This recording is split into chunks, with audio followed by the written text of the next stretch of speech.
Broadcasting live from inside the power band, this is The Blah. In this episode, everybody dies. I'm your host, Kevin Moeller. Along with me, as always, my two faithful companions, co-hosts, and compatriots, C-Lab Forever, Chad Walsh, and Jarhigo Ben Briere. Gentlemen, how are you? Yo, good, man. How you doing? Doing fantastic. Benny? Doing real good here, yeah. Doing real good. Got a new mic set up. Loving life. I love it.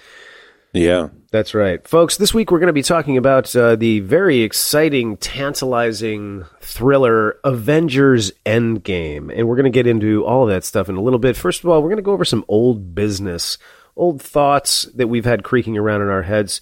Chad, I know you had a lot on your mind. Go ahead and throw all that stuff out there. Yeah, I just had a little bit of follow-up from previous shows. Nothing major. One was a little bit of news that the Star Wars movies are not on hold anymore, and they're making about 600 more of them, so that's fantastic. Wait, say that again? Well, they were like, I heard the head of Disney saying they were going to pause Star Wars movies, and then like 2 weeks later, they're like, we've got 5 more Star Wars movies. So they're like pausing the saga stuff, but they're making like non-saga movies or something, so I don't know. Hopefully I don't shit all over them, but I just thought it was worth mentioning and correcting the previous statement. Did we talk about this last time? Because I remember I messaged you the other day, like a week ago or whatever, and was like, oh my God, they were talking about, they just announced this new Star Wars movie, and literally is ending the Skywalker storyline. And I was like, I can't believe that. Yeah, they've got episode 9 coming out, and then after that, we spoke very briefly about how they were canceling future movies and putting them on hold and focusing on the TV shows and stuff, but now they've changed their communications on that, or they were confusing in the way they communicated it, and so now they're putting all the saga stuff on hold, Skywalker, and they're going to do some other stuff. So maybe that's in line with what we're talking about, and maybe they're just going to put out a bunch of more turds and just take all of our money. Right. Ben, what do you think about all that? I hope they don't put out a bunch more turds and take all our money. That would really suck. True that. I would like to see them focus on TV series. Me too, yeah. I think that would be really cool. And, you know, for fuck's sake, man, can we get an Obi-Wan movie? I mean, it doesn't have to be a fucking trilogy, but just an Obi-Wan movie, you know, with like Ewan McGregor maybe. Yeah, I agree. Now that he's a little bit older too, it'd probably be... perfect. Yeah, it'd be pretty cool to have like a in-betweener. Yeah, definitely. Oh my God, man. In between like the Clone Wars and like the, original continuity. Yeah, definitely, man. It could be good. Like Solo was interesting and I didn't hate it. I didn't like overly love it, but I'm kind of over the origin story thing. I think Marvel has just sapped me of all origin story interest, so I'd rather see a middle movie, like a movie between something. Yeah, that and hover carriers or helicarriers or whatever. Hover carriers. Or whatever the hell they are. Fucking hover carriers, man. So yeah, just that little random factoid of follow-up. And then the other follow-up is I watched Winter Soldier again, Kev, and I wanted to talk about it. Yes, I want to hear what you think. So... Just recap it for the folks at home, because recap it. It was your last on the list in the MCU ranking, and it was my first. One of, yeah. So like just to recap, I think we all agreed that Dark World was a heaping pile of shit. Then Age of Ultron for you two, and for me, the second up from the bottom was Winter Soldier, which you were like, oh my God, during, and it was pretty funny. It turns out because it was like top of your list. So I watched it again just because of how drastically different our rankings were. And you made some interesting comments when you were talking about it, which was like, you said it was the first time you'd seen Cap fight like Cap, which I didn't really take into consideration considering the order that I was rewatching everything. And that it was a spy movie, which I thought was an interesting kind of observation. So I watched it with those two observations in mind, and I liked it more. But I think for me, the issue I have is the fucking hover carriers, man. Like I'm totally serious. Like, I think if Avengers 1 had no hover carriers and this was the introduction of the hover carriers, I'd probably be way more like cool with it. But I just don't give a fuck about flying fucking aircraft carriers and the whole like the hover carriers are going to fly 3,000 feet over the earth and kill fucking everybody. It was just like, what the fuck, man? Because the movie's quite good up until it's like, we're going to fly these hover carriers, and Robert Redford's going to stand in an office, like having a conference call. Right. So. Right. With a hologram, yeah. Yeah. So it moved up. Like, it moved up from, number 20 to number 16, and it kind of fits between Spider-Man Homecoming and Iron Man 2. So, like, it definitely improved based on your recommendation to watch it again, but it's fucking hover carriers, dude. I understand, dude. I understand your problem. I think the next time I see a hover carrier in a Marvel movie, I'm going to think about you, Chad, and I am just going to start laughing my ass off like a madman in the theater. Exactly, right, Ben? Exactly. Totally. Everybody's going to be like, what the fuck is he laughing at? Yeah, and this time it's going to be like a hover carrier with it's going to be two hover carriers in an X formation with like fucking jetpacks on it or something. And it's going to be like, whoa, an X carrier. The X-Men flying their X carrier. It's like, all right, guys. Oh my God. Wow. Good times, man. Good times. Mm-mm. So that's it for the follow-up. Just two random gripes / shit talk sessions. That's good, and we get one more chance to just slam the fuck out of poor Dark World. Yeah, exactly. Just throw that little elbow in there too. I like it. Yeah, exactly. Well, okay. So let's get into talking about Avengers Endgame. So and Ben, we were talking about let's just sort of overall it and give it a score, and then we can get into the nitty gritty of it. What do you think? Yeah, sure. Let's see here. I think I kind of don't like. I'd rather reserve my real score for when I've actually had a good chance to digest the movie and watch it multiple times. I have seen it twice, but I don't know. I don't feel like I've gotten all the way there yet with it. Let's see. I want to say it's in the. Can I just sandwich it in between the other Avengers movies? Yeah, absolutely. You can do whatever you want, dude. Absolutely. Put it. Give it your numbered score, and you then can give it a fucking letter grade if you want, dude. I don't care. And then you can also, and then put it in your how you would rank it in the MCU as well, like we did the list. Yeah. Okay. I'm going to go with the letter grade thing because that's funny. I'm going to give it a B. Nice. Yeah. Yeah. Yeah. And I don't know where it fits on the 20-something. List at this point, but it's definitely sandwiched between the other two Avenger movies somewhere. There was a lot about it that I liked, but there were also a lot of things that I had issues with. Interesting. Yes. Yeah, I'm super curious to get into the ups and downs for sure. Oh my God, I can't either. I mean, considering I just saw it like 2 hours ago, yeah, I'm very curious. Chad, go ahead, give it algorithm. Give us your ranking, score, etc. I'm in a similar boat to Benny in terms of where it sits in the rankings. I'd give it a low A for a letter grade. I think the main reason that I would bump it from a B to an A, which is hilarious that we're using fucking letters now, is that I think that it does a good job of tying a huge attempt at tying movies together, and does a pretty good job of doing that, especially when compared to other attempts by other creators of tying huge arcs together, thinking of Can I interrupt real quick?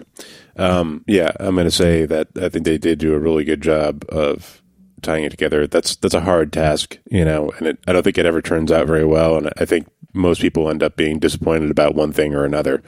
So I just want to throw a caveat in there and say that I think they did a really good job with that aspect. Yeah. So I think I'm just gonna I'm it's not even throwing them a bone. I feel like it's legitimate to give bonus points for the fact that they stuck the landing.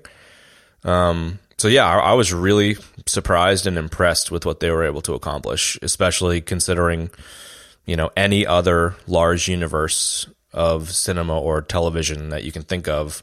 It's one of the best stuck landings I've seen in a long time.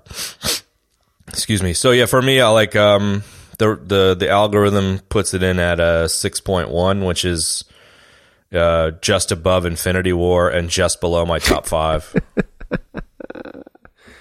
Just below your top 5. Wow. Where does it sit versus other movies? That's a good question.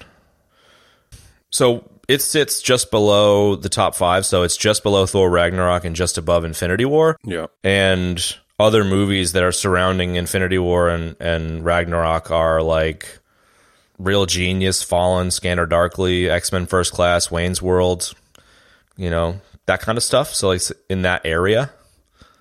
Okay, I like that. Yeah, I like how you just because I know you got the algorithm right there in front of you. Yeah, I do. Yeah, So like, yeah, it's just like nerding. In the grand scheme of things, like I feel like all of the good versions of MCU, like a Ragnarok is on the level of like a Wayne's World for me. Like, yeah, they're completely different movies, but Real Genius. I don't know if I mentioned that a second ago. Is in that same area. So like one of my all-time favorite films. Yes. Yeah.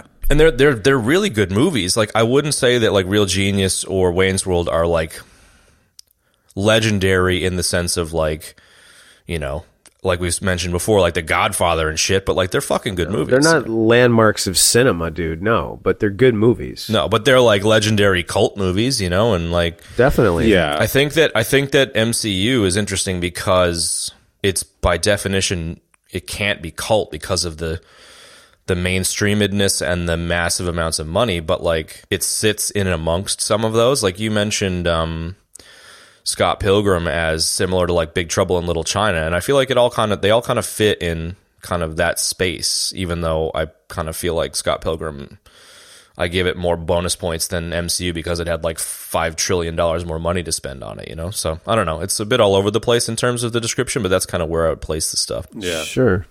No, I think that's good. That makes total sense. And I understand why you included it with those films. Like, it's not The Godfather. It's not Legends of the Fall. It's not Glory. It's not Casablanca. Like, it's not those films. But they still stuck the shit out of the landing, which is like, No, I agree with you, man. It's, dude, it's like you said, it's a monumental task. Like, trying to tie all that crap together it's hard, man. And they did it. They did it, and they did it well.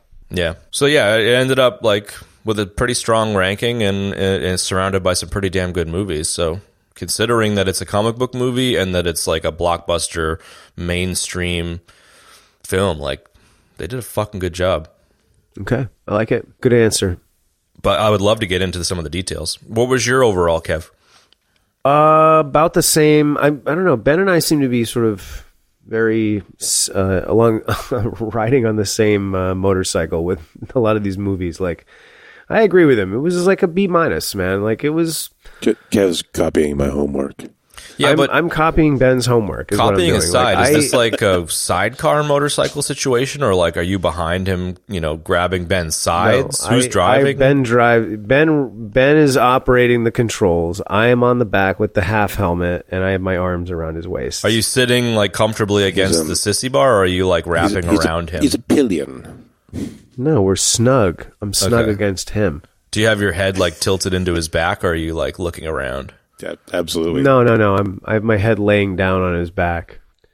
Yeah, okay. Feeling his warmth. We're not, Chad. We're not weird about stuff nuzzling like my that. neck. It's not.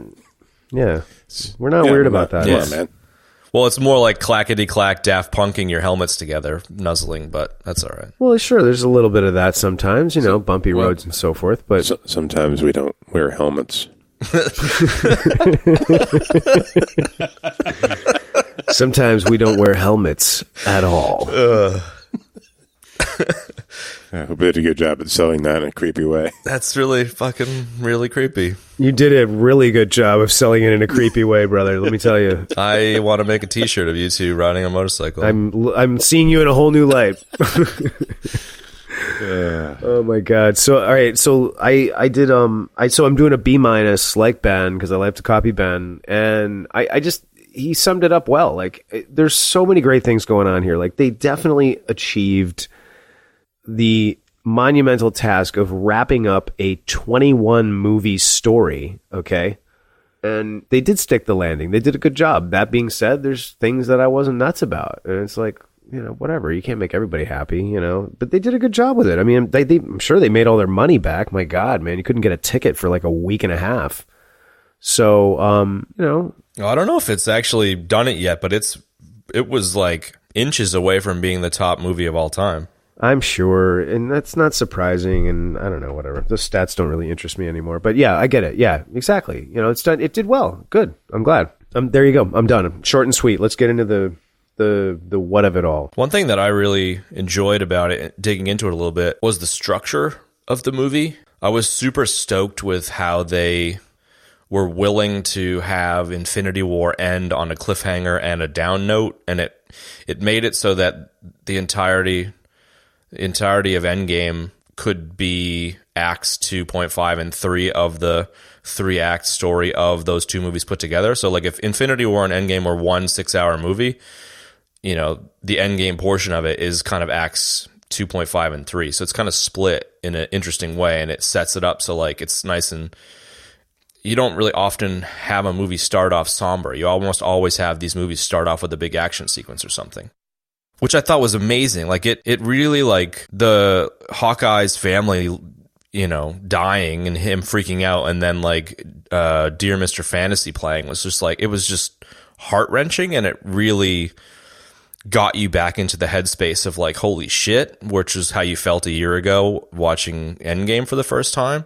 You mean Infinity War? Yeah. And, you know, 21 movies of, you know, getting attached to these characters and stuff. Like, they have such an amazing opportunity to play with emotions in a way that really like adds gravity to the film. And I just really liked the way that they were willing to try a new structure. Absolutely. And I think that the 2 movies is better than if they split it into 3 movies. I think it would have just gone to shit. It would have been too hard. If we were waiting all this time, it would have sucked. I mean, I mean, that was one of my notes. I said that twice when I was recording my notes after the movie today. I was just like, my God, this movie was so long. I was like, wow. You know, like it's, you know, like when Lord of the Rings came out, like that was the first, I feel like those were the first, I think Fellowship especially was like the first, like really like almost 3-hour movie that had come out in a while that was like, and I was like, oh man, it was so great because it was so long and it told more of the story. And like, I wasn't exasperated that this was so long, but like just the amount of planning it took. And like every time I thought about going to see it, I was like, well, you know, it's 3 hours long. So, you know, I got to make sure I got like, you know, all this time to go see it. Like, I don't know. It was just long, man. It was really, really long. I mean, they broke it into 3, you know, separate acts within the film, which worked. But it was just long. It was so long. 3 hours is a long time, man. I had considered getting a stadium buddy, and I kind of regretted not getting a stadium buddy. Oh, dude, I managed to dip out in one of the like random scenes to take a pee, and I'm so glad I did. And I got lucky and timed it well, but it's a lot. Yeah. Besides the fact that I have old man bladder, I didn't really have an issue with the length. Like it was. I stayed engaged. I didn't find myself disengaged at any point. So I wasn't either, dude, and I'm not saying that. Oh no. I'm only referring to the Scott Pilgrim, pee meter being full and throbbing. Totally. No, don't get me wrong. I wasn't saying that it was boring because it was too long. I was just saying it was like freaking. Oh, it was long. It was forever. I was like, I was like, I think I need to have lunch now. Halfway through the movie, I was like, right. Exactly, man. Exactly. Damn, I'm really hungry. Can we stop the movie and turn the lights up and like everybody like takes a break and hangs out for a minute, maybe goes out and has a smoke, and then we can get back to this? they have like a turkey dinner buffet up at the front of the theater with like stuffing. Exactly. That'd be amazing. Turkey, cranberry sauce and shit. There's like a dude making specialty omelets like they do in the 5-star resorts. Fucking, that's how you do it. Are you listening, Marvel? Are you listening? Yeah, exactly. Disney, are you listening? What would you like in your omelet, sir? I want fucking everything, bro. I want to make this as challenging as possible for you to make this omelet and fold it up. They call that one the Hulkbuster omelet. Oh. Oh, hey. So, yeah, exactly. The movie was incredibly long. What are you going to do? You're going to pee in a cup is what you're going to do. What you going to do? Get a stadium buddy and bring a snack, I guess. Get a big bucket of corn. Big bucket of joint compound. You know what? You know what I really liked that worked well was the. That was funny. It's actually funny every time it's brought up. The joint compound situation. It was really funny. I really like the use of the flashbacks in this film. Like the jumping back in time stuff? Yeah, like, so they came up with this plan, like, okay, we're going to, they were like, if we use our, I love how they were like, well, if we use our brains, the stones are in the same places, like in some of the same years. And they were like, oh yeah, wow, great idea. And they did that. So it was like, 3 teams, you're going here, you're going here, you're going here. And it was like, they went back to New York in 2012 when they were having the original battle. And it was like seeing all of that going on from different perspectives was really cool. I really enjoyed that. Yeah, that was super cool. It was a super clever way to do fan service. Super clever. Absolutely, man. And there's nothing like a good time travel movie when, they like, it's like in Back to the Future 2, like he goes and he sees himself from Back to the Future 1 and you're like, whoa. Yeah, absolutely. Yeah. I especially enjoyed, now that like, now that Bruce Banner is perma-Hulk, I like the whole part where like he has to pretend that he's dumb and wants to smash shit. Like angry, he like throws the motorcycle and stuff. Yeah, yeah. That was really good.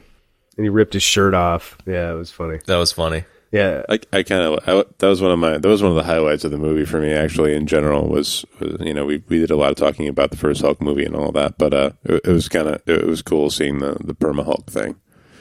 Oh my god, man! I that was one of my notes. Like, I thought that from the beginning. I was like, Ruffalo is stealing the show once again. Yeah, the diner scene with the photo thing was it was a great little awesome intro to the perma Hulk. Yeah.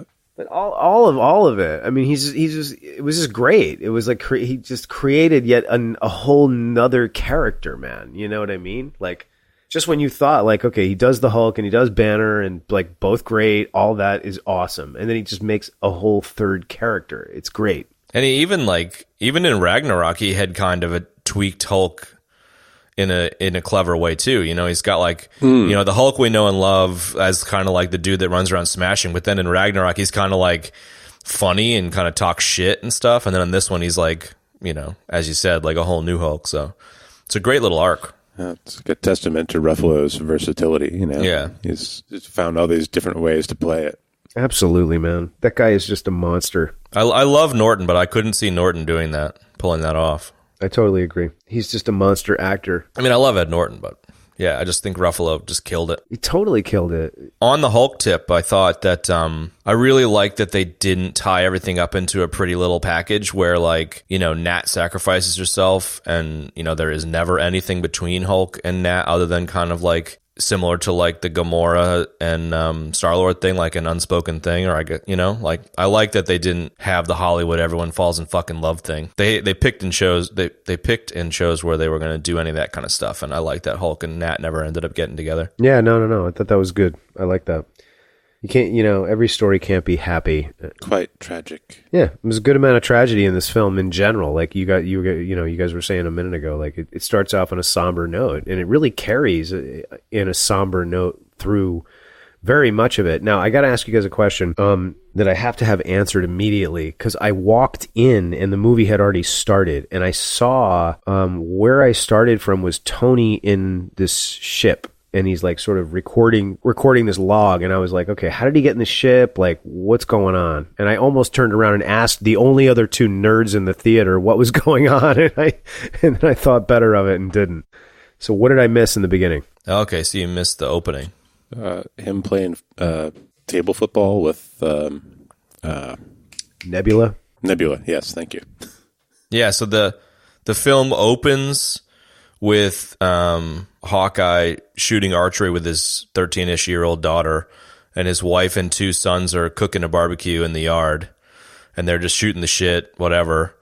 And Hawkeye turns around to grab something, and his entire family disintegrate. Oh, wow. With Thanos snapping his fingers, and he's just like running around like, what the fuck? Okay. And then it cuts to Dear Mr. Fantasy, the song, and the Marvel opener, and then it opens with Tony on the ship. And so Tony on the ship, because I rewatched Infinity War, is they all are on Thanos' home planet at the end of Infinity War, and Thanos teleports out, and Stark is left with the Guardians and Spidey. Okay. And after the snap of the fingers, Tony loses Spidey and all the Guardians other than Rocket and Nebula. Yeah, right. Okay, I got you. All right, now I'm all caught up. So then the movie opens with like day 21 of being stuck on this ship, and that was it. Yeah.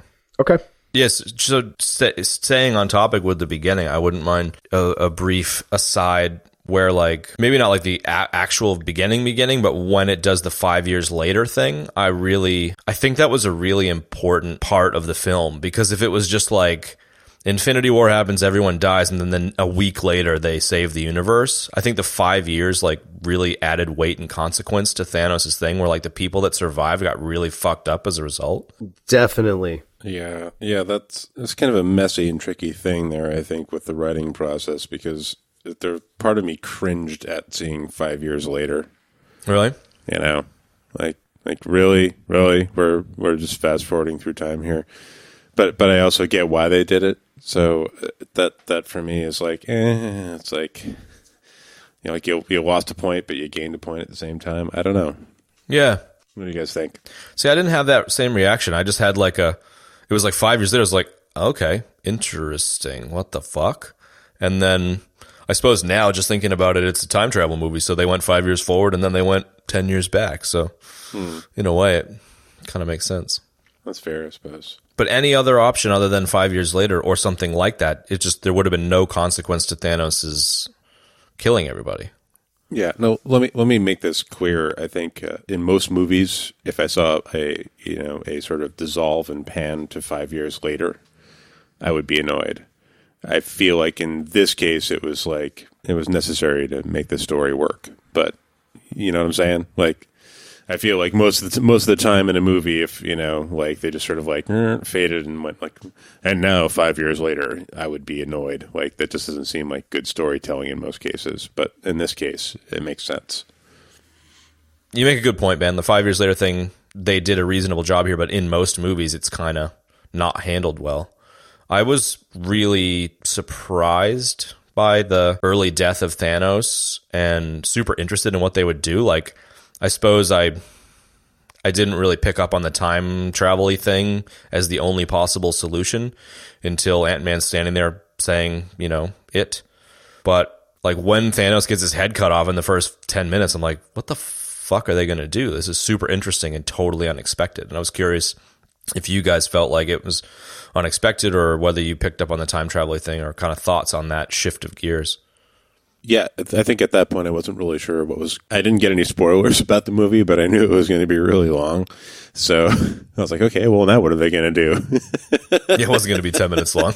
Like, I guess like that's the only way I can explain it. It's like, all right, now what are they going to do? And my initial reaction was maybe like, okay, maybe Thanos isn't even involved in how they fix it, but that was kind of a weird, silly thing to think that they weren't going to have the villain in the goddamn movie, you know? Yeah, it was a little.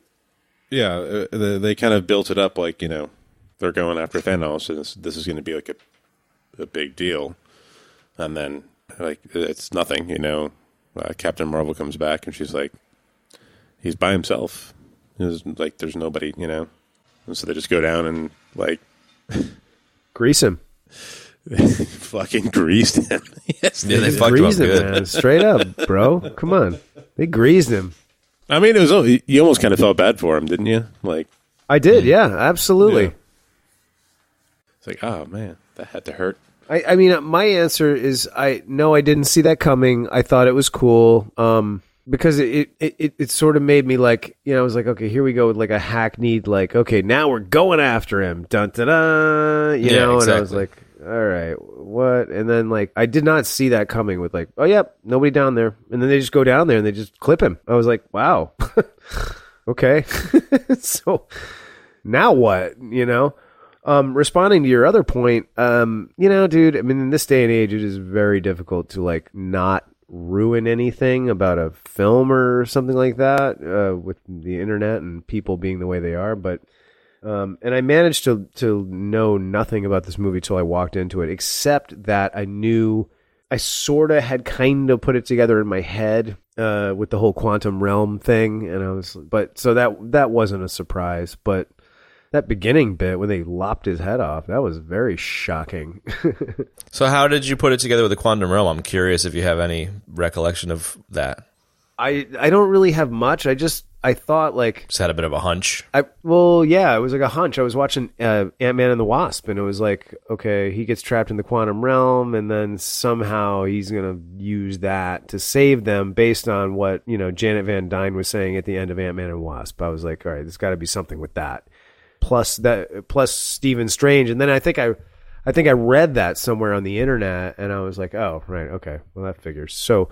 whatever, man. It's all good. I mean, anyway, the head lopping off thing, yeah, that totally surprised me. Anyway, so that's my answer. Yeah, that's good pickup. Yeah, that covers the super high level stuff. I'd love to dig into some of the nitty gritty. Well, let's talk about this because I brought this up when we were talking about some of the other Marvel movies. Might have been the MCU ranking. I don't remember which. This movie is funny, and not only is the movie funny, it's too funny. I'm sort of like. Love that and hate that at the same time. It's like the humor is good and I laugh at it, but it doesn't hold up through multiple viewings, I notice. Number one. Number two, like, while it is very funny and the actors deliver the jokes well, I'm also like, I don't want this to be this funny because it's a superhero movie. You know what I mean? So that's how I sort of feel about the humor. And this film in particular, out of all of these MCU movies that we've talked about, like, this one has so many jokes in it. I'm like, my God, man. Like, I definitely thought it was like a little much at times. I was laughing, but I was like, this feels like it's a little much. Yeah, I didn't really have much of an issue. I imagine, Benny, since your ranking was based on humor, you probably disagree pretty strongly. No, I know what Kev is saying. It's like they were trying to overcompensate for the serious tone of the film. In some cases, I think. But then again, jokes are jokes, and there were a lot of really good ones that hit home, I think, in that one. I think for me, the movie is super heavy. Like the ending of Infinity War and the beginning of Endgame is I really enjoyed how like somber and heavy and sad it was, and I feel like the humor did a good job of cutting a lot of that tension. So like one of the scenes you missed, for example, Kev, is like Hawkeye's family dies. Dear Mr. Fantasy is kind of a somber song. And then it opens with Nebula and Tony Stark playing paper football, just like fucking around, killing time on the ship. And I found myself like almost choked up a little bit with Hawkeye's family dying, just because like it pushed me really hard back into that like sadness from the other movie. And maybe it's because I have a family now, and the thought of like my family dissolving would be really fucking upsetting. But like cutting to like a funny paper football thing, like it was a great way to cut that tension.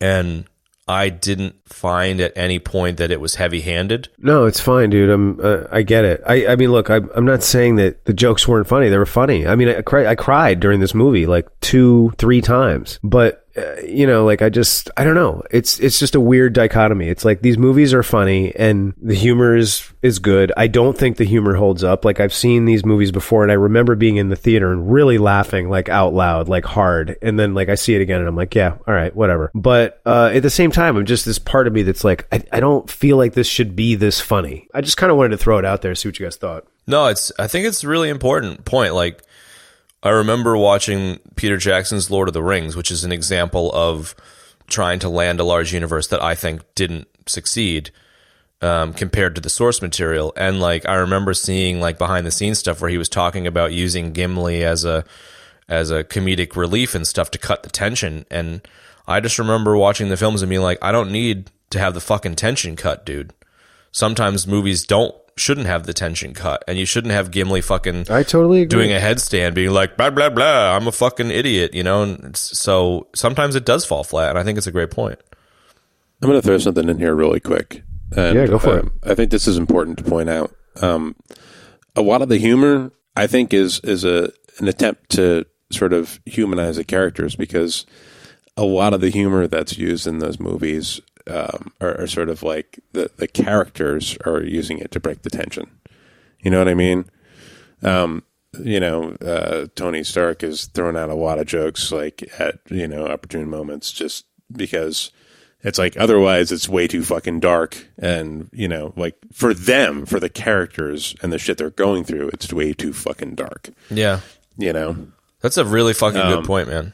Yeah. So I think, Kev, you might be right. It might be a little heavy handed sometimes, but I think a lot of the times the humor is serves the characters well, I think, to humanize them, a little bit. No, that's a really good point. Maybe superheroes aren't supposed to be human, Maybe they're supposed to just be stoic and like brave and, all that, yeah. I get that too. But well, it reminds me of when I was in Haiti, man, after the earthquake and stuff, doing disaster relief, because the expats you run into and the disaster relief people that you run into, like when you're done doing whatever you're doing for the day, like it tends to be really fucking dark humor because it's either you laugh or you cry, like because of how fucked up the situation is. So I think it's an excellent point, Ben. Yeah. I mean, I don't know about you, but through the darkest times of my life, either I make a joke or somebody makes a joke and it makes you feel a shitload better. You just laugh for a second and, Definitely. So I think, and like I said, Kev, I get it. It's a little heavy handed and sometimes it doesn't, it doesn't have like a very good shelf life. But I think if you think about it in that context, it makes a little more sense. Yeah, it definitely does. I think I come from the place, I come from the place of like, Batman Begins. Like look at Batman Begins. Like that is such a superhero movie done really well with very little humor, and the humor that's there, it's well placed. It's perfectly placed, but it's not like, okay, I'm throwing this in here to be funny, or here's some relief from all the tension that might be scaring you. It's like, it fits and it works and it's fine, and sometimes, usually when the actors are playing a moment straight, and it's funny, that's really the best stuff in terms of jokes, but Batman Begins is like, that's up there on my list of like all-time greatest superhero films. Like I still love it. I still think it's almost better than The Dark Knight. A lot of people do not agree with that, but I think it's incredible. So I guess that's sort of where I'm coming from. Yeah, no. But I also think that serves a Batman movie well. Yeah. But better than a Marvel movie, yeah. You know what I mean? Or a DC movie in general. Just like I feel like the tone of DC Comics is a little more dark and mature, yeah. Yeah, whereas, Marvel's a little more campy and a little more lighthearted. Colorful. A little more happy. Yeah. A little more covered in sprinkles. I was just going to say, like, okay, so on the humor, like, there were so many damn jokes in this movie, like, I forgot most of them, but, like, the two that really jumped out at me, my favorites were towards the beginning when Scott Lang goes, so are you telling me that everything in Back to the Future was totally full of shit? I was like, oh my God.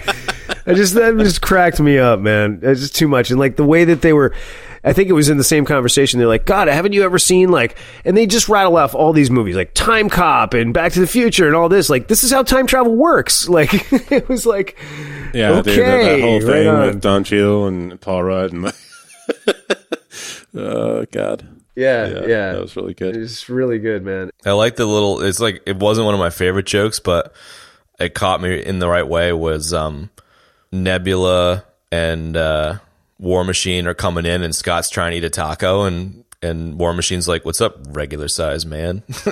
It was funny. And I like my favorite funny thing, and I mean, Chris Hemsworth was freaking hysterical in this movie, and Fat Thor in and of itself was funny, but fuck's so good. When he's standing up there, Fat Thor was really funny. When he's standing up there trying to talk about the stone that they have in Asgard, and he ends up going on like 25 tangents, and he goes, so anyway, we were fighting these dark elves, and he goes, dark elves, ooh. I started laughing so hard because I remember in whatever episode we were talking about, I went on a whole tirade about the stupid dark elves and how like annoying that was as like a choice for a villain. So anyway, I thought that was my favorite joke in the whole film. What about all right, I'll bring something up. What about the like sort of heartwarming, teary, the emotional moments in the movie? Totally. For me, a couple of the big ones in the movie were, one was Jon Favreau, just like hanging out with. I don't remember what Tony Stark's Morgan daughter's name is. Is it Morgan? Morgan, yeah. Yeah. And they're like, they're just talking. She's like, I want hamburgers. He's like, yeah, cheeseburgers, man. That broke me. That really broke me too, man. I wasn't even going to mention that, but that really just crushed me totally. That little moment, was pretty big, and it definitely crushed me. Like that kid too, like shit. Because she says like cheeseburgers. He's like, oh, your dad likes cheeseburgers, and she just goes, okay. And he's like, you can have all the cheeseburgers you want, okay. Like it was like the perfect dialogue for the kid too, because the kid wouldn't fucking. It was, yeah, totally. No, and in fact, my daughter does that too. Like she's talking, she's not great at it, but she's getting there. But like she'll say things like that. You'll just be like. Like a kid will come up to you and be like, oh my God, like, I love you so much. And then like, you'll say like, I love you too. You're the best thing in the world. And then they'll just like run away. And you're like, it had that very much that same kind of feel to it. I'm so glad you brought that up, Ben. Yeah, dude. Yeah. And it just, I'll stick with the Tony Stark thing. When, Gwyneth Paltrow, when Tony's dying, Gwyneth Paltrow comes up and she's just like, we're going to be okay, Tony. It's okay, Like I thought they handled that really well. And like she's super. She like holds it together, and like as soon as he's gone, she starts crying. But it's like she wants him to feel like it's okay to let go. I thought that whole thing was handled really well. Really well, man. Really well. And I think that like the Spidey, we'll get to it in the end, I'm sure, but like. Peter Parker's reaction and then Gwyneth Paltrow having like, Pepper Potts like pulling him away and being like, yeah, cool, it's my husband, dude, hang on a sec. Yeah, I was a little annoyed by the Spidey thing, to be honest. But it kind of makes sense in a way because like, the kid's like 16, like it's like his father figure kind of thing. So like... Yeah, it makes sense, but I felt like it was a little tropey and, I don't know. Him hugging them, like Tony grabbing him and hugging him earlier on when he comes back was maybe a better handling of the relationship. Absolutely. Yeah, I thought that was great. That part was great. That part hit me in the feels. If nothing else, Pepper Potts coming and sort of like taking over, and being like, okay, kid, that's great. Get out of the way. I got to say goodbye to my husband now. Kind of a thing was, maybe it served a purpose there, but I was a little annoyed by that part.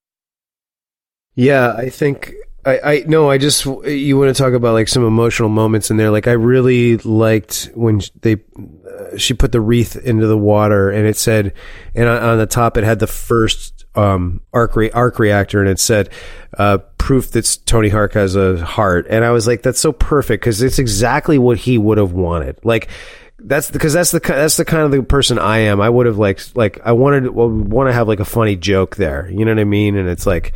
It was just perfect that was what was sitting on the top of that funeral wreath. And I thought that was great. And that choked me up. And, as the camera sort of worked its way through the crowd of like, well-wishers and friends, like I was surprised to see some of the faces and you could almost miss it, man. But General Ross was there. Thunderbolt Ross was there, kind of hanging his head low. And I was like, wow, that was really just him in that one teeny little scene, man. I was like, wow, so good. And the other part that really choked me was, and this was really more like my own shit because I have a daughter, but when Lang finally comes back and he's like walking through the streets with like the trolley with his crap in it, and he realizes that he starts like looking for his daughter. When he finds his daughter, like I kind of lost it for a minute, man. I mean, he's like, "You're so big." Yes, like, oh, just that whole thing, man. I mean, I've thought about, it's like when you're a parent, you can't help but like having horrible thoughts about losing your kids, and it's like, so just seeing him reunite with her was like, wow, that was intense. But even the lead up to that too, like he's walking down the street and the like teenage kid rides by and he's like, what happened? And the kid just like clearly is just like, fuck off, bro. Like society has been so screwed up by what happened that it was a really great non-dialogue-y way to show that the society had taken a real big hit. Yeah, absolutely, man. So those are my biggies for sure. Oh, wait. One more. The end with Captain America sitting on the bench. Like, I gotta say, all right, so Chris Evans, like, he played that so well. The makeup, his old man makeup was really good, number one. Number two, he played it so well. He had like the cadence and the nuance of talking like an older person. He like nailed it to almost to a level that I don't remember having heard in another film with somebody that's in old person makeup. And maybe that's just because this is sort of like my wheelhouse, like doing, voice work and radio drama, whatever. But he really nailed it. And so much so that I got choked up at that point too. And just the whole idea that he finally was like, you know what, fuck it. I'm going to go live my life. I'm going to get what I want. And then I'm still going to go back at the end. And he did. And it was great, man. That was just great. How could you not get choked up at that? Yeah, absolutely. Can I throw something in really quick here? Please. Something about that whole thing with Chris Evans being old Cap really solidified the character of Captain America for me, because like he was that old man the whole time. Yes, he was. He just didn't look that way. Yeah. Like, wow. You know what I mean? Like on the inside, that's who he was the whole time. So it gave me like, I felt like kind of an outpouring of empathy for him, as a character, as a person, like just you're like, wow, yeah, he did miss all that stuff in his life. And, he always was that old guy. He soldiered through, and it was, I thought that was really cool. Right? Yeah. His arc was really well handled, in the sense that, like, he goes from idealist in a lot of his movies to the anti-hero in Civil War, and then comes into Infinity War and Endgame with, like, major failures, the genocide of half of living things and the destruction of the Infinity Stones. Then he's, like, sitting in a support group trying to, like, help people on a one-on-one basis, so he's no longer, like, a superhero. He's, like, stepped away from being a superhero and just wants to be a person. But then, they managed to come back, and it makes perfect sense that he would say, fuck it, I want to actually have a life, like even the subtleties of the way they handled the arc, and even kind of like the exploration of the fact that in the support group setting, he was kind of indicating he didn't want to be a superhero anymore, but then was able to kind of pull the victory from the jaws of defeat kind of thing. Like, it was just so well handled. And like, the movie could not have ended on a more perfect scene with the dance and the music. It was just like, I agree, the most perfect end to the movie. Well said. I think, just going back to what you were saying a second ago, Kev, the old man makeup on the bench, I don't think I've ever seen, and I mean this like specifically, I don't think I've ever seen successful age makeup ever that gets past the uncanny valley. And this did it. It was the first time that I can recall ever seeing a person aged artificially where it felt like it was actually an aged person. The only other times that I've ever seen it work is when they have a different actor, like, Matt Damon's elderly Private Ryan, for example.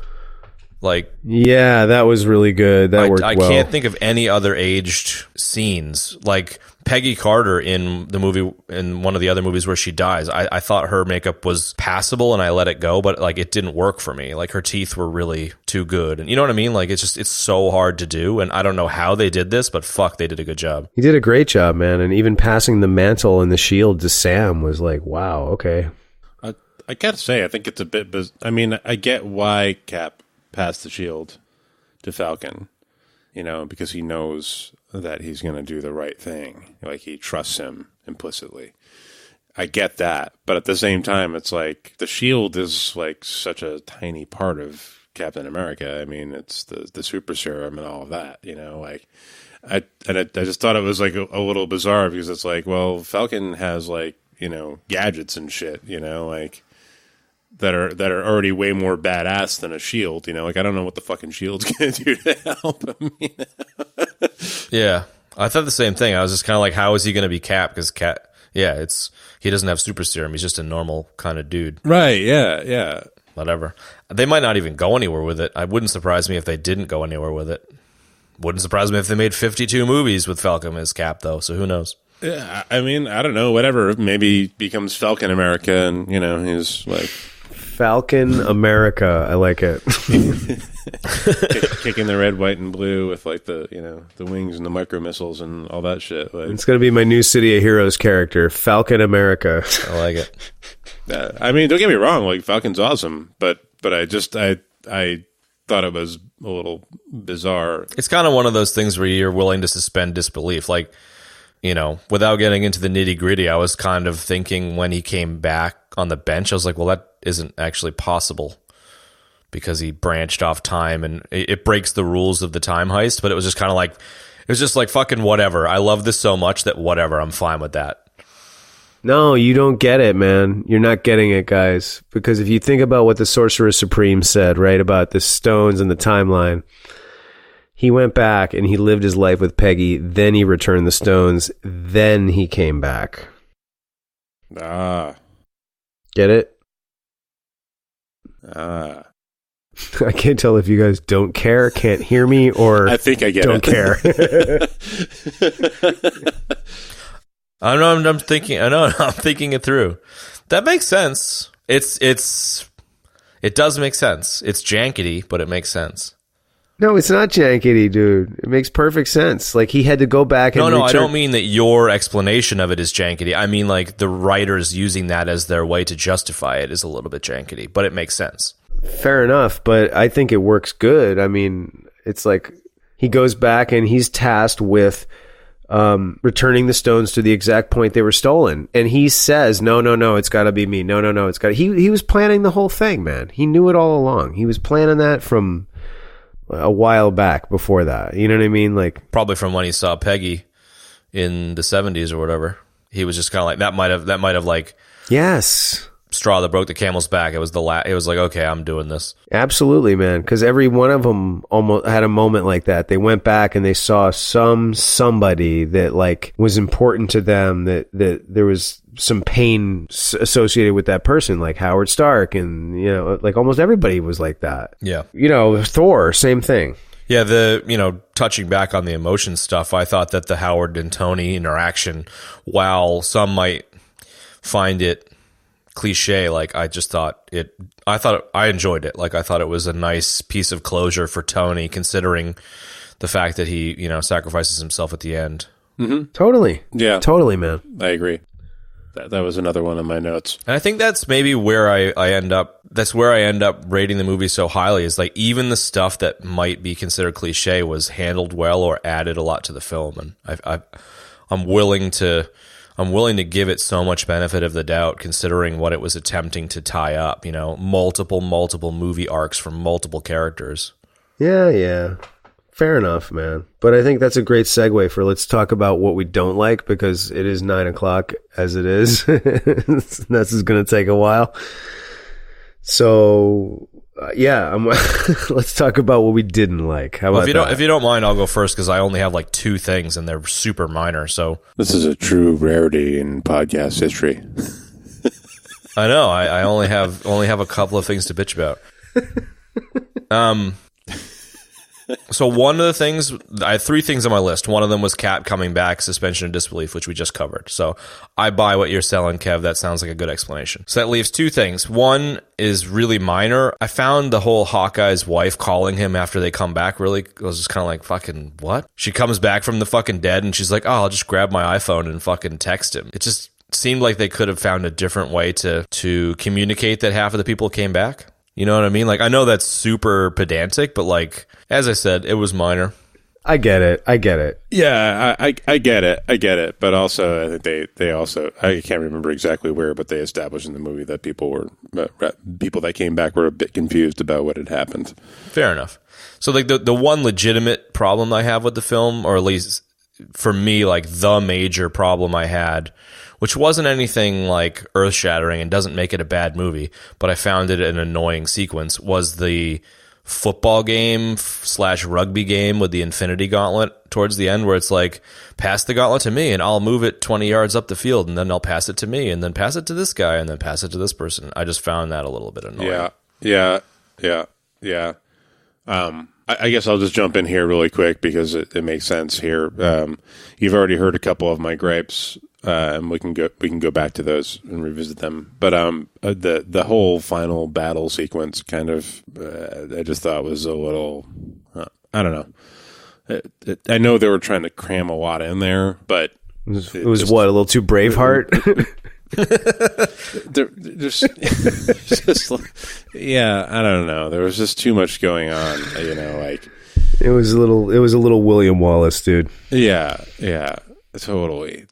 And then the 5 years later thing for some reason bothered me, and I just I talked about I get why Cap passed the shield to Sam because he trusted him implicitly, and he knew he would do the right thing and that kind of a thing, but it just it stops there for making sense. Like, what use does fucking Sam have for the shield? Like, he's Falcon, he's got fucking dope ass fucking tech wings and micro missiles and all kinds of crazy fucking, man. He's a gadget dude.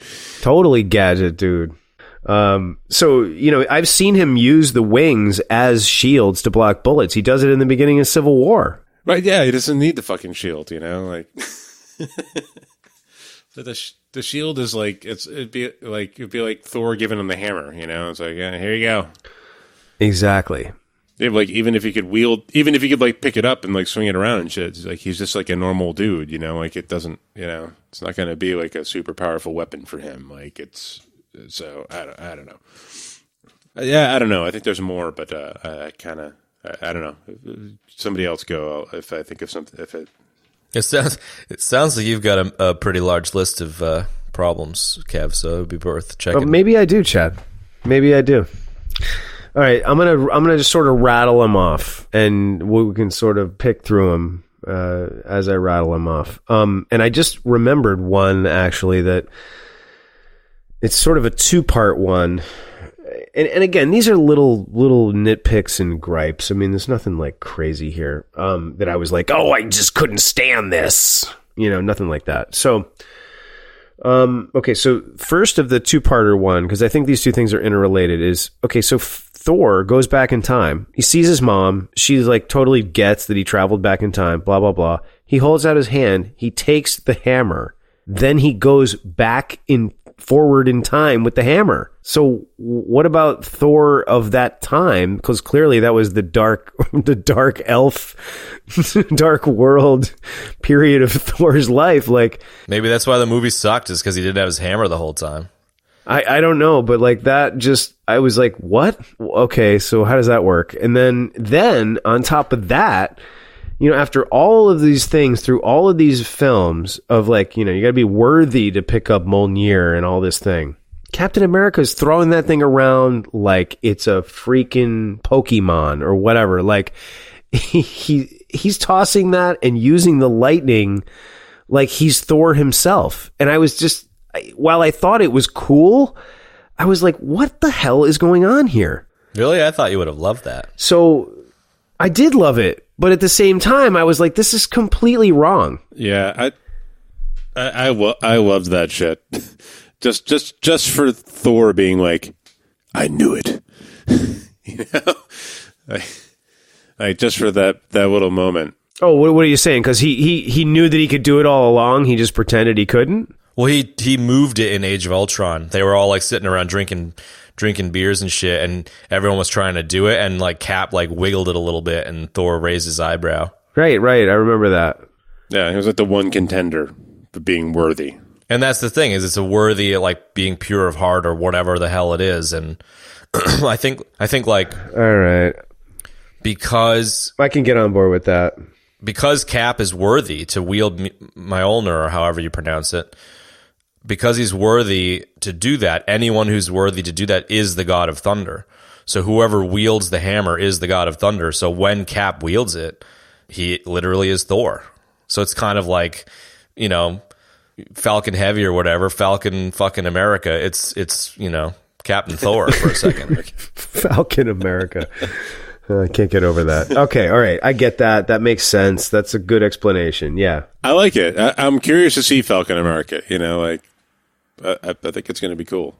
You mean the City of Heroes character Falcon America I'm going to create tonight after we get done doing this, or what they do in the films? Let's stop the show early because you need to spend some time on that. Yeah. You get into the fucking character creator and get that too shit funny. just right. Okay, so look, back to exactly, right? On the hammer thing real quick, I was thinking along similar lines of how Thor takes the hammer forward in time, and it's the same thing. Like, the whole point of the stones in terms of the conversation with the Sorcerer Supreme is that they return the stones to the exact moment they're taken. So he would return the hammer to the exact moment it was taken as well. All right. I'm with it. I'm still not 100% sure about that, but yeah. All right, I'm with it. They obviously made a big point of playing different roles with time travel tropes, you know. And they went through a great that, you know, it wasn't exhausting the way they handled it, but, you know, they definitely laid it out how their shit was going to be different. Yeah, I mean, we talked about it the whole. For a time travel movie, it didn't seem to annoy me with any of the retreads of other movies and stuff. I thought it was reasonably unique as a time travel film. I agree. Oh yeah, no, it was unique, and actually, I think it makes more sense the way they handled it. You know, like if you go back and kill your father or whatever, like it doesn't affect your timeline because it's once you go back in time, it's your future, right? Yeah. You got any? Keep going with your list, Kev. Yeah, let me rattle some more of these off. Okay, so let me just see what I got in my notes here. Loved that. Also, I'm going to throw a few things that I did like that we didn't mention. Rocket had a lot of screen time, and I really dug that. Things I didn't like, the credits, like the signatures, just really? I weird. Like that. No, that was too much. Not unnecessary. So much to take in one sitting. I really thought Captain Marvel would have a larger part. That was weird, man. It was a bit bizarre. I was like, where is she? Yeah. It was totally bizarre. And I was like, not cool, man. They played it up to be such a huge thing, and then she just like showed up for 2 minutes. They built the build up to her being like this linchpin like character with these powers for these movies, and then like all this, she just kind of like she's there like, hey, I'm gonna go. I don't know when I'm gonna be back, guys. I got like 1,000 planets I'm covering, and you know, hey, my route's pretty big. I got like 1,000 planets I'm covering. You know, I don't know when I'm gonna be back. Like, you know what I mean? Like you're driving a delivery truck, like He's just like a FedEx guy. Yeah, right. I was like, no, okay. I thought the entanglement thing with Nebula was a cool plot device, but at the same time, I was like, this is a little weird. Like, I was like it worked well, and I was like, oh my god, wow. I mean, I literally was thinking this, like I almost said this out loud in the theater, which would have been totally nerd, but I was like, oh my god, Thanos is going to know where they are. Like, I was like, Thanos is going to know what they're doing. Like, I was 10 again. It was so pathetic, but like, so like I said the same exact thing in my head. Did you really? I know, right? So I was like, no. Oh my god. Awesome. So I was like, you know, I think this is a cool plot device, but at the same time I was like, that's a little weird, you know, like, I don't know, it just was odd. I didn't hate it, but I was like, that's a little odd. Did I mention that this movie was long? Yes. Right. Yes. Okay, I'm That's done why with it that. gets a B for me, really. I was like, you guys couldn't like make it a little bit more concise. You were like, yeah, can't you tighten that shit up? Well, they mentioned that actually in an interview. They said it, and I actually buy the statement where they said if we made an hour and 45-minute movie to conclude this 21 movie arc, we would have done something wrong. I agree. Like, I feel like they were trying to communicate that like it is going to take effort to tie all the threads together, and there's so much going on that they're not wrong, you know? Right. Yeah, no. I hope you get that I'm being a bit sarcastic there with what I said. Yeah. Oh, I totally do. But like, taking this statement seriously, like, I feel like if they trimmed it up to be a whatever, even a 2.5 hour runtime, I think that 30 minutes of being cut out would have made it feel super rushed. And so I think the fact that they were willing to give it that extra bit of room, even though it is longer, it probably did a big service to the film, you know? Yeah. Did I just die? Yeah, as long as they handed me a piss jug. I walked into the theater.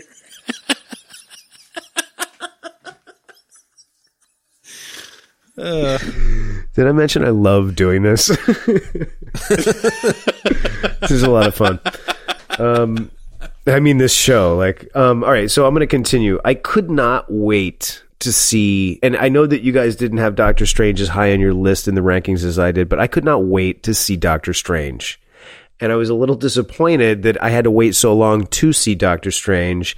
I thought he would be more integral to the plot of the film since he was the one that came up with the idea / saw that one option that would work. And that bummed me out because I was a big fan of the original. I'm pretty sure it was in my top 5, if not certainly like in my top 10. And Benedict Cumberbatch. I mean, come on, dude. The guy is so good. He played it so well. So that bummed me out.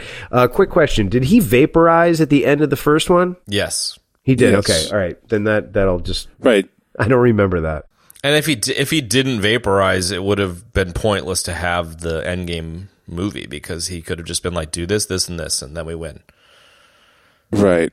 But I was a little bit confused. That was one of the things about the final battle sequence that bugged me a little bit was that, you started seeing like the swirly things and people started like jumping out of portals, and everywhere. And I wasn't quite sure how that worked. Like they were snapped back into existence and then like they like all got together like wherever the fuck they were and we're like, all right, here we go. We need to jump in and we need to helicopter into the final fucking battle here and beat the shit out of Thanos. So like, you know what I mean? Like it seemed to be like a Yeah, I know exactly what you mean. I had the same exact thought. I was like, so how do they all like form up together? Like, right. What's going on here? Is there something that I missed or? Yeah, right. Exactly. No, I don't think so. The way I took it was, 1, Doctor Strange knows exactly what needs to happen.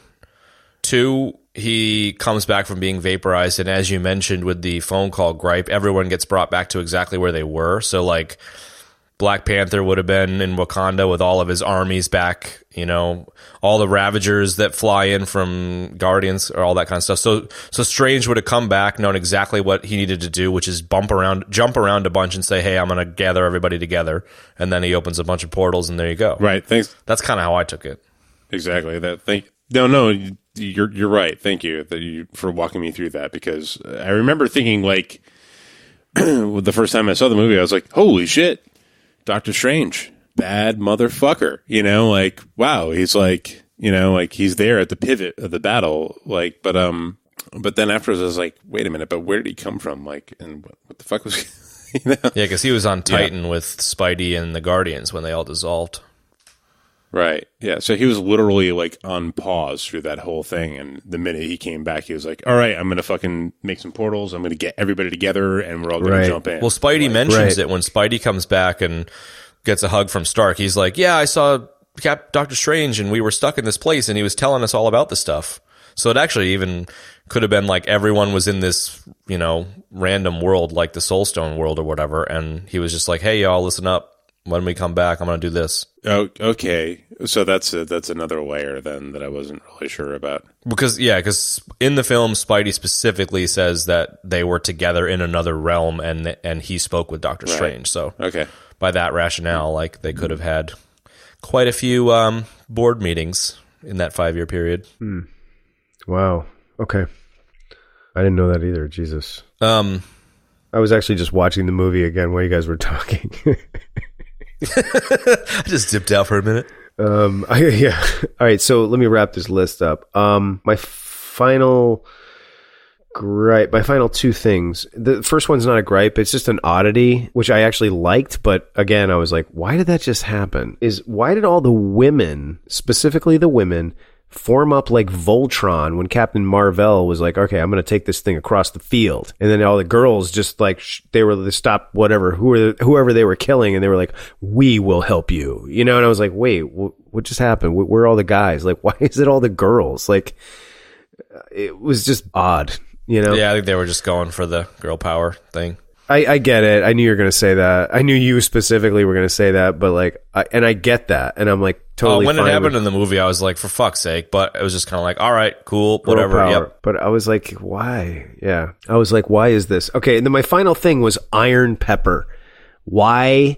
Why did it happen?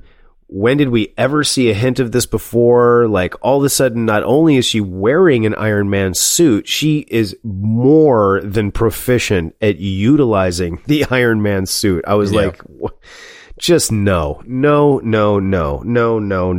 I looked into it because I wouldn't say I had the same level of frustration with it, but I was just kind of like, huh? And looked it up, and it's legit from the comics, like, I forget the name of the fucking character in the comics, but she does get that suit. She does end up fighting a bunch, etc., etc.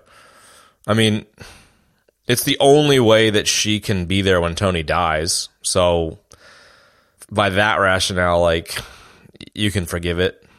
I can forgive it. I don't have a problem with it, but I have a problem with it when it's like all of a sudden it's the end battle in the movie and there's this like random new Iron person, and I'm like, wait, who the hell is that? Yeah. And there's never ever been a mention of it before through 21 films, so that's why it was annoying. I mean, they try and intro it with Morgan wearing the helmet in the opening thing, but yeah, but that's the little girl. Like, that didn't give me any hint that the mom was going to be wearing the armor at any point. Yeah. I don't know. I kind of like the girl power stuff. Like, I don't have an issue with spending time on that kind of thing, at all. Nor I, dude. I just prefer when it's handled subtly. It doesn't need to be so heavy-handed, like, so maybe it's like it's less like, I want that cut from the movie, and more like it could have been handled a little bit differently. Like, I thought that even though I didn't like the football sequence where they're passing the gauntlet around, like, I thought that there was a lot of diversity in what was happening, who was fighting who, Valkyrie's helping Spidey for a minute. And, like, even that, there was plenty of ladies doing plenty of awesome stuff.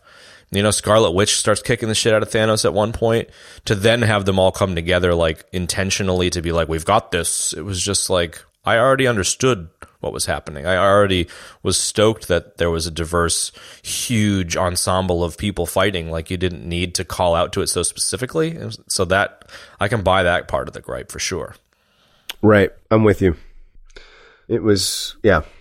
But I was willing to forgive it, I guess. At the time, I was just like, okay, whatever. No, I mean, look, I didn't say I didn't like it. I just said it was odd. And, like, I think you phrased it best. Like, it was just like, why are you cramming this down my throat? Like, I don't know, whatever. It doesn't really matter. I mean, it's like, whatever. It's similar to Captain Marvel. That scene probably wasn't for us, and there might have been like a bunch of ladies in the theaters around the world that would cheer at the same scene. So maybe fuck us for having a problem with it, but at the same time, I think it's a legit gripe. Yeah, I think it is too. But it's like, all these girls sit through all these guy-centric movies, have for literally almost 100 years. So here we are complaining about like a 2-minute sequence in one movie. The one scene, yeah, exactly. So I get it. Yeah, right. Just if we can just quickly go back to the emotion stuff. Yeah. I mentioned it in the opener when I was kind of making an opening statement or whatever, where like I feel like the depth of the world building allowed for a lot of emotional callbacks and heartstring stuff and nostalgia. Like, we've watched hours and hours and hours of MCU movies, and like, why not play with the commitment that we've had by killing off or changing stuff or changing perceptions of stuff? And I feel like a lot of the later MCU movies in the last few years have really capitalized on how much we have invested in them. And I feel like this one, especially, like with the closure of Captain America's arc and the Hulk arc and Black Widow's self-sacrifice, and like so many of these characters we've invested so much time in, they really were able to capitalize on the investment and play with the emotional stuff. Like, even something super simple like Rocket and Nebula holding hands, like in the early part of the movie when they were really broken up about it, stuff. Like, they just did a good job. Yeah, I agree. Yeah, really, really. Yeah, they did a good job. So with the gripes out of the way, I feel like there was some really great fan service, and I feel like the movie, a lot of people I've seen online have said that there was too much fan service, blah, blah, blah, but I feel like it was really well balanced and well handled. And like we mentioned earlier, the time heist is a super clever way to relive previous stuff and new bits with new perspectives on it, which I think you mentioned, Kev. But I love some of the like movie reference stuff. So like we talked about a second ago, the the time travel stuff. Everyone was talking about other time travel movies, but when War Machine, what's War Machine's name? Rhodey. When Rhodey and Nebula go to get the Power Stone, and like she goes to walk inside, and he's like, wait, dude, there's going to be like spikes with skeletons, like the Indiana Jones reference stuff. I thought was hilarious. That was great. Yes, that was very funny. I laughed really hard at that, actually. Yeah, I'm glad you brought that up. So like there was a bunch of little stuff like that. I also love the fact that they just fucking knocked Star-Lord out.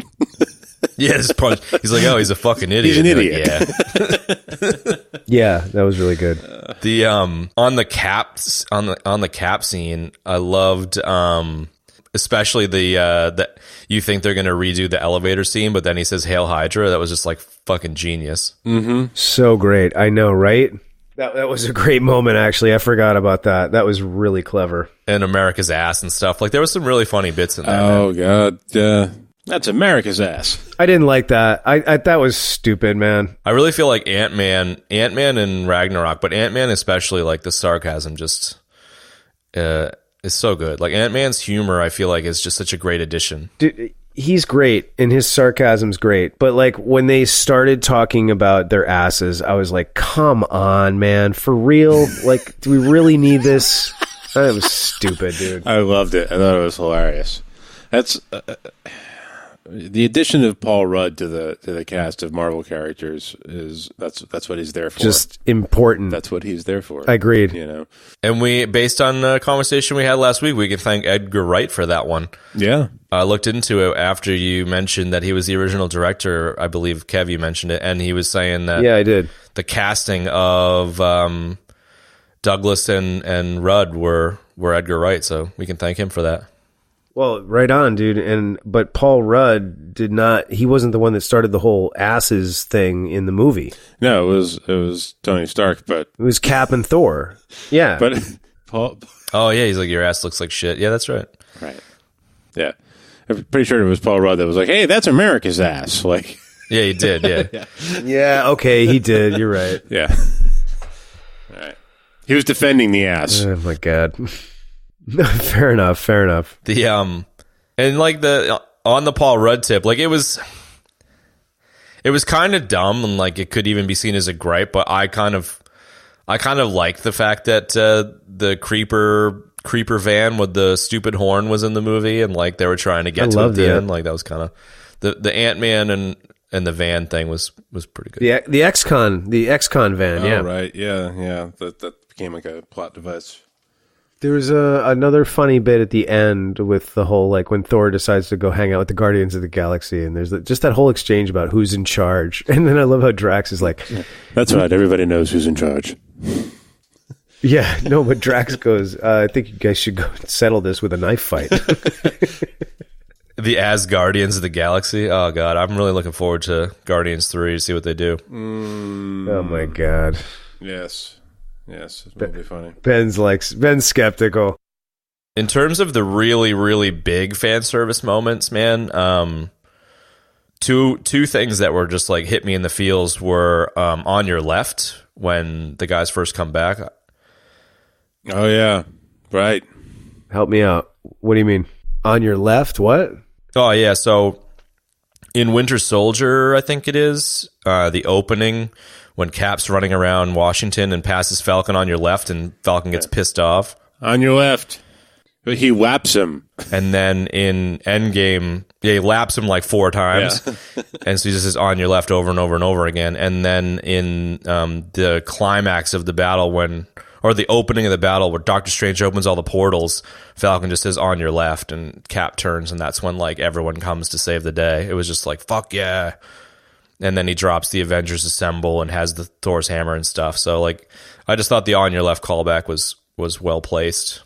Yeah. I'm just going to throw one other thing in there, actually, since you brought that scene up. I really liked that scene when everybody came through the portals, because before they come through the portals, Captain America's standing there with a broken shield. And it's like, you know damn well that he is going to try to take on that entire army himself until he dies. And then, like, everybody comes through the portals, and he's like, yeah, right on. Like, that was cool. Yeah, totally. Because it is exactly what Cap would have done. Exactly. You mentioned before, though, Tony and Peter Parker. I think it would be a good place to talk about that.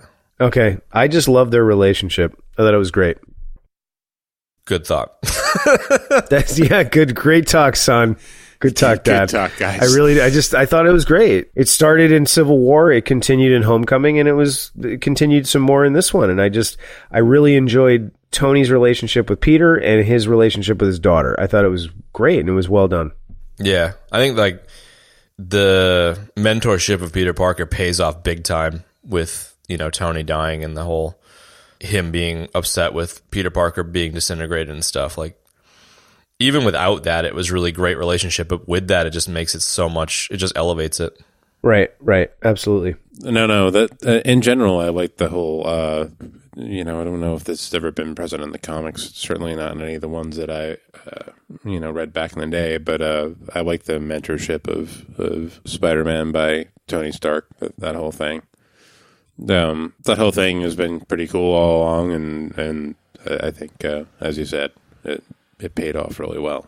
One of the characters that I didn't really care about at first, more because she was just like a normal kind of person, was Black Widow. Like, early in the MCU, I was just kind of like, she and Hawkeye both, I was just kind of like, thought that they were just filler characters.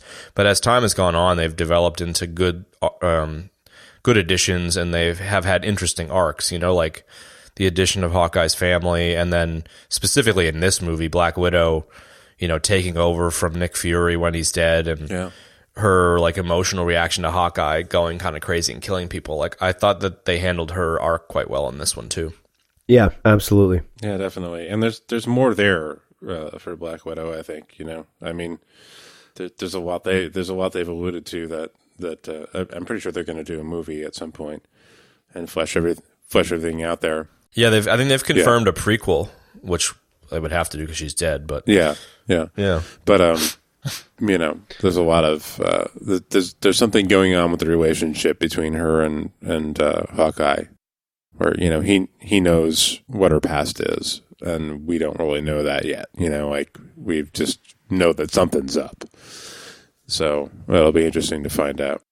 I hope they don't do any lovey-dovey shit with them, but I kind of see them more as kind of like brother-sister-y kind of. I don't think that's going to be the case. No. I don't want to see that. No, I think that's exactly right. I don't know. We'll see. Yeah, we'll see. I watched a interview with was it the Russo brothers or whatever? Yeah, where they were talking about I Am Iron Man, where they didn't have that in the script, and then someone said after Thanos says I am inevitable, Tony should say I am Iron Man, and they were like, holy shit, that's perfect. Like, I love that, man. That was so fucking amazing. Yeah, that was good. That was one of those moments where the emotions were running high. What were the moments that hit you emotionally, Kev? You mentioned that you were quite taken by a few points in the film. I already talked about that at length. Okay. I did. No, I did. I went through every moment. I said the Captain America part at the end, the part with Scott and his daughter, and just the funeral at the end. Like, it was just those were the parts that really tore me up. And you guys actually brought up the part with Happy and the little girl, and I was like, yeah, that really tore me up too. That was me. Yeah, that was like the big one for me, really. Yeah, that was a pretty big one, because it was like it was more for Happy, like Morgan and Chloe didn't know what the fuck was going on, and like that's like what it's really like, that's what shit's really like. It is, and it is really like that. Yeah. And Favreau's a great actor, so there you go. Yeah, and he's been so instrumental. Jon Favreau's been so instrumental in the whole thing. Yeah, I thought that was pretty poignant. Like that little scene there. Very poignant. I'm glad that was like fan service for me. Yeah, absolutely. Yeah. Especially it being Favreau. Like, it could have been anybody, but the fact that it was Favreau was great. Happy or whatever his character name was. Yeah. The fact that I was happy was like something, gave it weight. The only other character-related thing that I thought was well handled was original continuity Gamora dying, and now there's a different Gamora, which means that Quill and Gamora professing their love for each other now no longer is relevant, and they were able to like go there, but now it's back to like them having that unspoken thing. I thought that was clever. Yeah, that was clever. I didn't quite get that. Yeah, Quill's gonna have to figure it out again. And then I loved the little bit of humor there where she's like, seriously, that guy? And Nebby's like, well, it was him or a tree. Yeah, right. Yeah. That's fucking funny. Yeah. Any other points? Otherwise, conclusions? No, I mean, I think we sort of concluded it from the beginning when we were ranking it. I mean, this was a really legendary task to try to wrap up this entire 21 film story. And for all the little gripes that I may have had, they did a great job. They did stick the landing, and that's that. It's as simple as that. It's a good movie. It made me laugh. It made me cry. It had good action in it. What are you going to do? The story was solid. I don't know if there's anything to compare it to, even. Like, what? Yeah, there's not really anything else to compare it to. I mean, in terms of length, you can only really compare it to the original Dune. It's like, it's 3 hours long. Like, what are you going to, Yeah. But like, and the fact that like I forgot what happened at the beginning of the film, at the end of the film, because it was so long ago. Beyond that, like, it was good. I enjoyed it. Do you have any other conclusions, Benny? I'm going to say something here. I thought I was going to say it was a legendary task for us to try and approach talking about this movie. Based on the fact that it's so long and we've only seen it like between us a limited number of times. So there you go. I thought it was legendary. What I was thinking when we were going to do this is like, this is like too much. It's a big topic.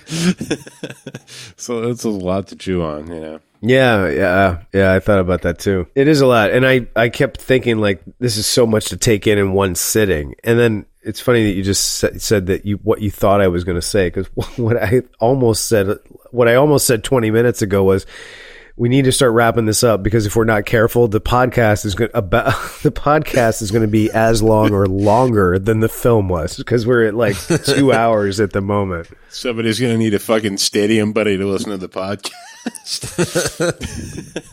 Yeah, right. Exactly. Shit. I've been thinking a lot about movies or shows that are trying to tell a really long story. Yeah. So, you got Game of Thrones, you got Star Wars, you got, even like Harry Potter or Lord of the Rings or any of these kind of things, whether they're a show or a movie or a series of movies, the more I think about it, the more what I want the creators to do is to take something that's good and make it great. And I'm finding when a creator takes something that's good, like a good source material book, and does a good job of copying it, but not adding to it, I find that acceptable, but it doesn't really do it for me. And I find also that when like a creator takes some source material and changes it and it doesn't go off well, it completely ruins it. And so like what I feel like I'm looking for is take something that's good and make it great. And I feel like these guys did that, where, evidently Thanos in the comics just wanted to kill everything. And I think changing him from a person that wants to kill everything to a person that wants to find balance, change the source material just enough to make the arc of the story great. And so I think that's a big part of why The Landing stuck for me. And like, I recently finished watching Altered Carbon, which is a book that I liked. It's not like great or anything, but the fucking show was so unfucking believably terrible. Wow. Like, they changed it in such a way that I just, like, I fucking hated it. And other people might feel differently, but I just want people to take something that's good and change it in a way that I feel makes it great. And so I feel like these guys did that. Oh, that's good. I'm glad they. That is good. Got it right for it's you. quite a point you just made. Yeah. I think we probably touched on this before, but I think when a movie is made from pre-existing, either literary or from comic books or even from a TV show or whatever, when something's remade in a movie, I really try to just enjoy it for what it is. Yeah, me too. Because once somebody else puts their hand on something, like there's gonna be some changes, there's gonna be some differences, there's gonna be for whatever reason, whether it be the medium and it's a movie and you want to try and fit it into a certain amount of time and you gotta kind of glance over some stuff and pay attention to other stuff. Like, I get that. Like, I've never been one of those people who's been like, oh, the book is so much better, It's like, well, yeah, the book was better, but it's a fucking book, like, it's a whole different style of pacing and, it's a totally different medium. Like, you can do what you want with a book. You can take as much time as you want to. But now you can take that much time with shows and movies. And so I feel like there's opportunity for people to tell long stories now. People's patience levels have changed with binge watching and stuff. And like, I feel like these guys have been able to be the first successful example of doing it. I think this is a recent development, though. I agree with Ben. Yeah. I think. Oh, it is. Yeah. Yeah. And I think, I think that's good. And I think the appetite is there. People want really deep and intricate and what's the word I'm looking for here? People want stories that are really really engaging, fully realized stories. Yeah, they want to live in the universe. Yeah. But I mean, there are things that exist in the past that people shit on that I think is great for just like trying to wrap something up in a hour and a half movie. And I guess I don't know what I'm trying to say here. I suppose is that I think people get a little futzy when it comes to an interpretation of their precious source material, and I wish people would fuck off and just enjoy things for what they are. Yeah.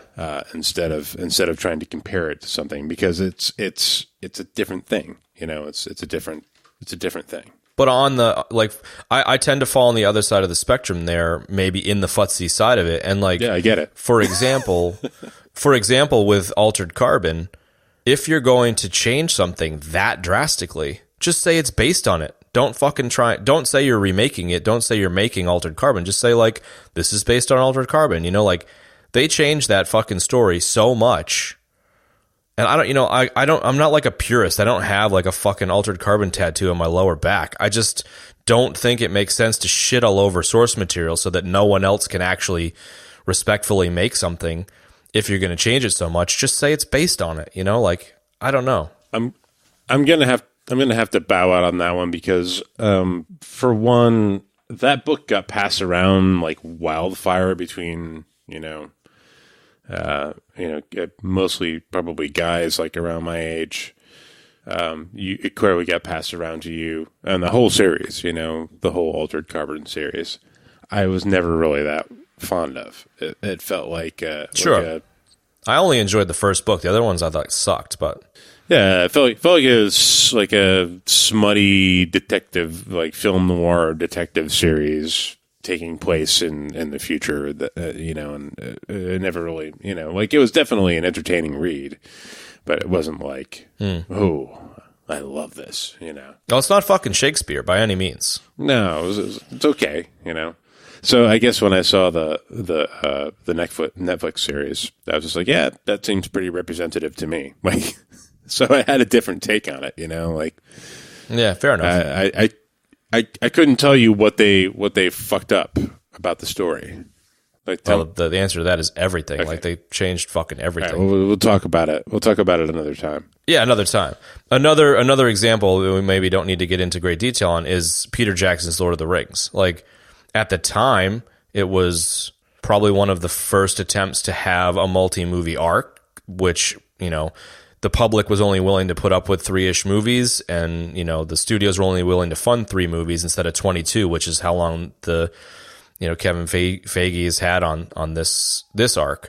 But, like, Peter Jackson hates magic, and so he removed all of the magic from the fucking book, and, like, it's like a fundamental element of the book. And, like, again, I can understand people saying that, like, well, you shouldn't get so hung up on the source material, but, like, it's removing something that probably shouldn't be removed. I don't know. It's just, sometimes I feel like even like movies that do it, like 300 or The Watchmen, were so close to the source material that I think they did a good job. But I feel like neither of those movies hold up in terms of watching them over and over again, because, like, you watch it once and you're like, or even a few times, you're like, yeah, cool, that was entertaining. But, like, they don't enter the pantheon of, like, elevating material to a new level, I don't think, you know? And I feel like these guys have been able to elevate the traditional superhero comic book to a new level with a 22 movie arc, like, and I'm super impressed with what they've been able to do. And I don't think almost anyone else has been able to do it.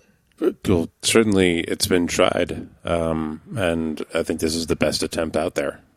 It's the best thing we have. Yeah. Game of Thrones and Star Wars should take some fucking notes on how to do big universes, because Jesus. I finally just because I was moving and whatnot, I sort of put Game of Thrones on the back burner, so I just burned through the whole fucking thing, more or less, last week. And yeah, I'll reserve. Wish you could have that time back. I'll reserve my opinions for when we're going to actually talk about that. What does anybody else have anything to offer on Endgame or? But I wish we had more. I wish we did it more time, because, like, now we're going like we went deep before, but then, like, when you started bringing up all these other things just like 30 minutes ago, like, now we're quantum deep. Like, we're in the quantum realm of deepness here. We're getting to the meta level of things, like. Exactly, man. Exactly. Yeah. Well, you know, we can always pick this back up at another time, I think. Well, it's not even that. I think we covered Endgame. It was just that how it relates to other series, which we'll get to when we talk about them. So it was more just to comment on, like, yeah, no, totally, congratulating these guys for doing a good job, whereas so many other people have fell short, in my opinion. No, I totally agree with you, man. Don't think that I don't for a second. Like, your point is well taken, and it's exactly right. And I agree with you about Lord of the Rings and all of that, you know? Yeah, overall, they did a good job. That's pretty much it. I've watched the movie 3 times, and, you know, I've watched it 3 times in 3 or 4 weeks, so, like, I'm a little bit ready to take a break from MCU, despite the fact they did a good job, but I'm curious to see how it holds up in a year or 2, or, you know, 5. Sure. Or 20 even. Yeah, if we're going to keep talking about movies, I'd like to go back to, like, the Scott Pilgrim vein and talk about some, kind of obscure, just, like, loved movies from the past that we've all had a good chance to digest. Because it's great talking about the new movies, but at the same time, it's like the way I digest movies, it's over, like, periods of time. Yeah, it's like over years, you know, and my first impression on something is always a little wonky, you know, for one reason or another. I haven't thought it through all the way for one reason or another. Yeah, absolutely. No, I'm with you 100%. I think having episodes where we talk about new, you know, things in pop culture, whether it's media or whatever, or news, has value, but talking about things that happened previously, like back in the day, like, we'll have a different level of digestion of it for sure. I completely agree. Yeah. I mean, I get it. I think it's important to talk about new things, but at the same time, but not only. Yeah. Yeah, I agree, Benny. Talking about movies when they come out has value.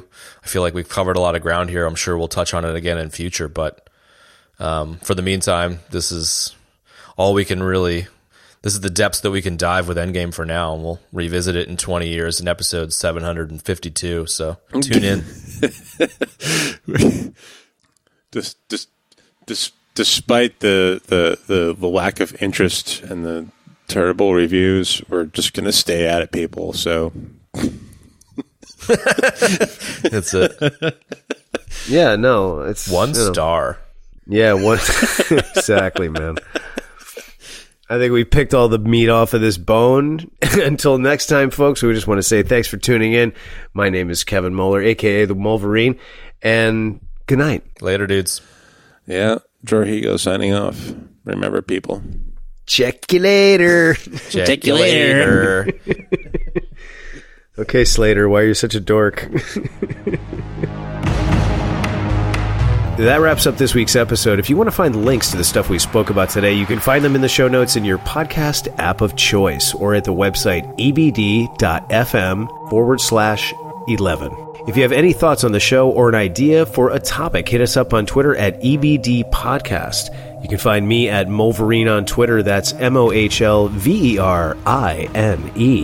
Chad is at Chad Normal on Twitter, and Ben is at Jarhigo on Twitter. That's JARHEEGO. Thanks for joining us. We'll see you next time, folks.